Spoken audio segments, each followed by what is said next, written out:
wife is from Medellin, Yeah. and I've been here before, so um, and she visits here, very frequently to see her family. So she was already planning on coming here. I started to feel very sick, probably about midway through April this year. Yeah. And at first I thought it was just a regular virus or something like that. I had fevers and chills, but it didn't go away, and it didn't go away all throughout June. And I went to a doctor in Texas, and they, did a regular physical exam, and they did a couple of blood tests, and they didn't really tell me anything that satisfied me in terms of an explanation for why I felt the way that I felt. So my wife is a very, very, very, very persuasive person. She convinced me to come to Colombia with her, since she was already planning on coming here. They have a really good relationship with the medical community because my wife's mother is diabetic, has been diabetic, for like 40 years. So they have a really good doctor, like a family doctor, and they know other people in clinics. So they've kind of prepared the way for me to come here and get tests. I met with the family doctor. He immediately figured out that I had a heart murmur.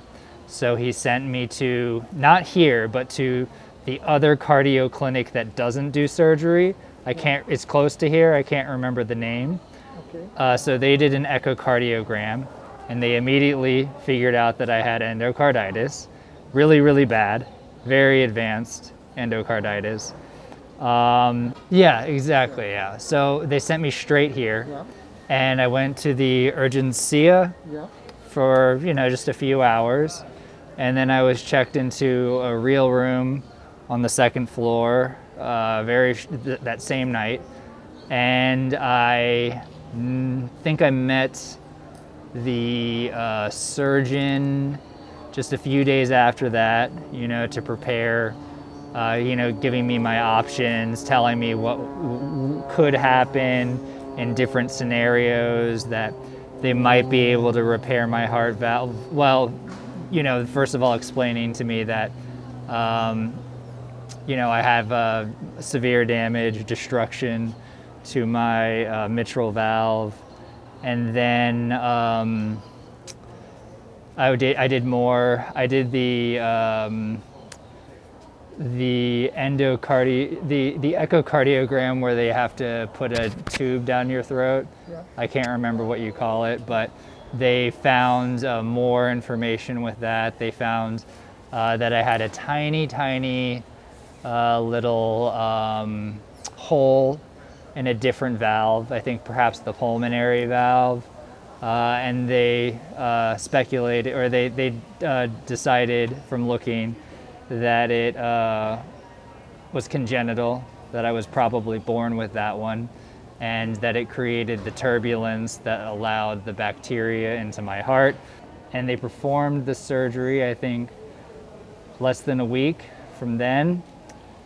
It was maybe 3 or 4 hours, they say, and they were able to repair the valve. I don't understand how, because they say the destruction was so bad, but they were able to repair the valve without any artificial parts, without any cow parts. They were able to patch the hole in the other part of my heart. They say that as long as, I don't have any complications with the infection, as long as the antibiotic treatment goes well, that I should be able to live a totally normal life.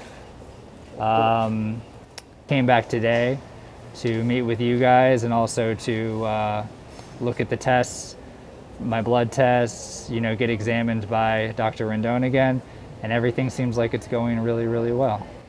I guess I'd never thought of it because I guess I took my health for granted. Yeah.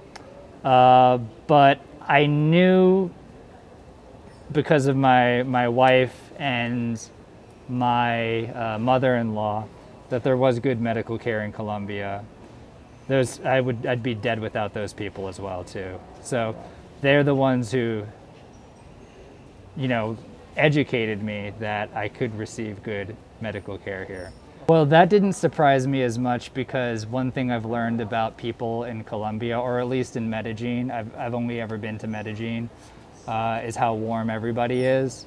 So when, all the staff is super warm, super caring, but, I guess with my experience with the people of Medellin to this point, I was happy, but I wasn't surprised because it's consistent with everything else I've ever experienced.